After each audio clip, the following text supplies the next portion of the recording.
ago. Tonight, in his honor, we present excerpts from several of his most inspiring speeches, set to the music of our own John Williams.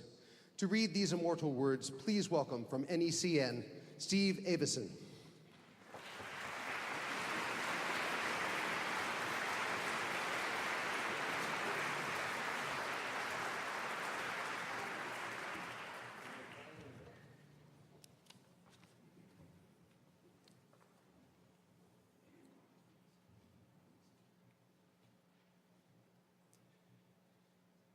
The new frontier of which I speak is not a set of promises, it is a set of challenges. It sums up not what I intend to offer the American people, but what I tend to ask of them.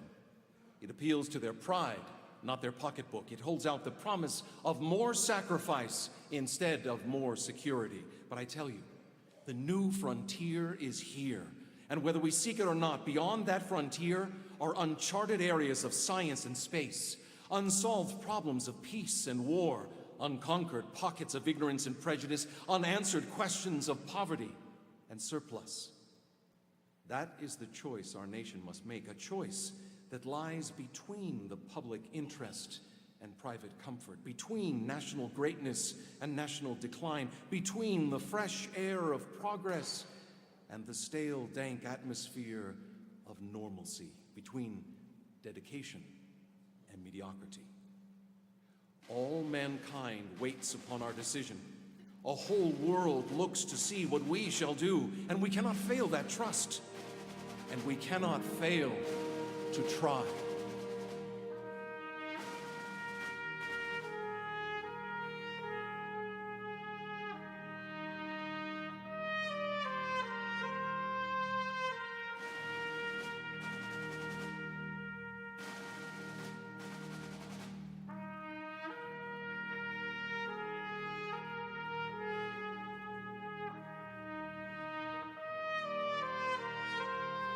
What kind of peace do we seek?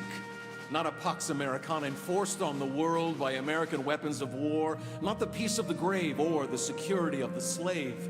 I am talking about genuine peace, the kind of peace that makes life on earth worth living. Not merely peace for Americans, but peace for all men and women. Not merely peace in our time, but peace for all time. So let us not be blind to our differences, but let us also direct attention to the means by which those differences can be resolved. And if we cannot end now our differences, at least we can help make the world safe for diversity. For in the final analysis, our most common link is that we all inhabit this small planet. We all breathe the same air. We all cherish our children's future, and we are all mortal.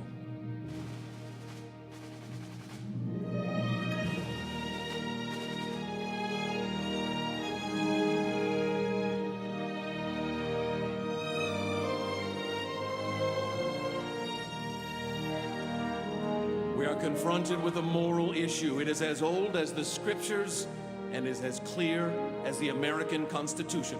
The heart of the question is whether all Americans are to be afforded equal rights and equal opportunities. If an American, because his skin is dark, cannot enjoy the full and free life which all of us want, then who among us would be content to stand in his place? Who among us would then be content with the counsels of patience and delay? 100 years of delay have passed since President Lincoln freed the slaves, yet their heirs are not fully free. They are not yet freed from the bonds of injustice. They are not yet freed from social and economic oppression. And this nation, for all its hopes and all its boasts, will not be fully free until all its citizens are free.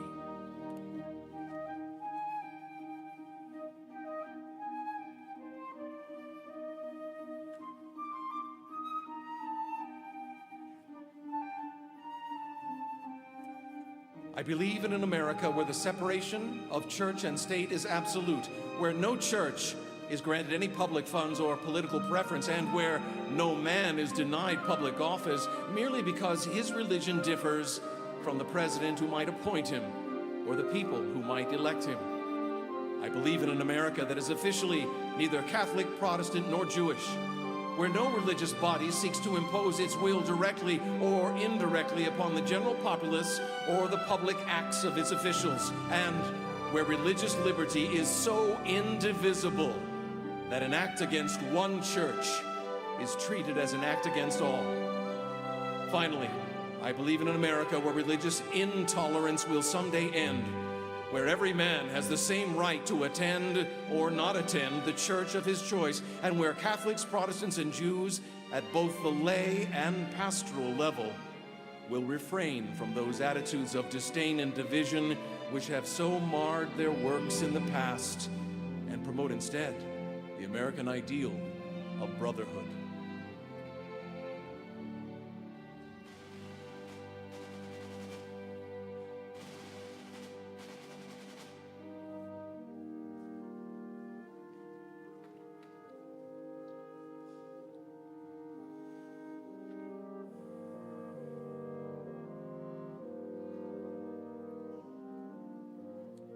This nation was not founded solely on the principle of citizens' rights.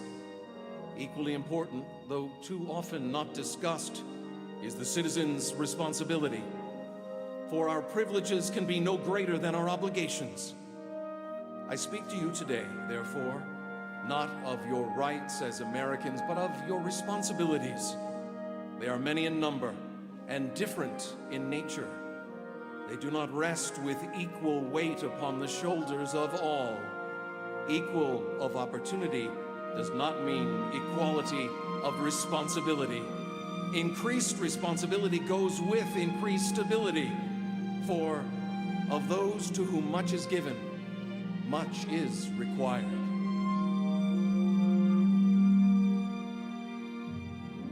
We choose to go to the moon. We choose to go to the moon in this decade and to do the other things, not because they are easy, but because they are hard.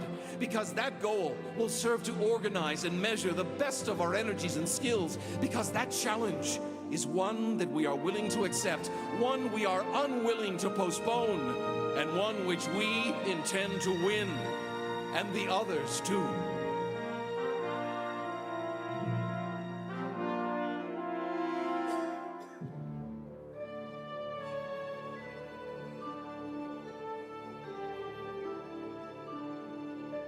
Now, the trumpet summons us again, not as a call to bear arms, though arms we need, not as a call to battle, though embattled we are, but a call to bear the burden of a long twilight struggle against the common enemies of man, tyranny, poverty, disease, and war itself.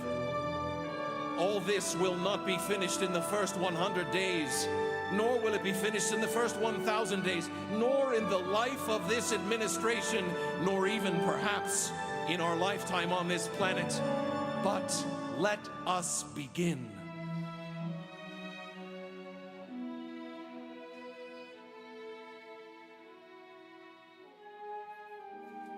In the long history of the world, only a few generations have been granted the role of defending freedom in its hour of maximum danger.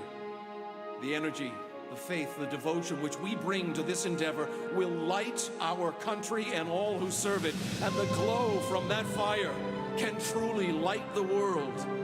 And so, my fellow Americans, ask not what your country can do for you, ask what you can do for your country.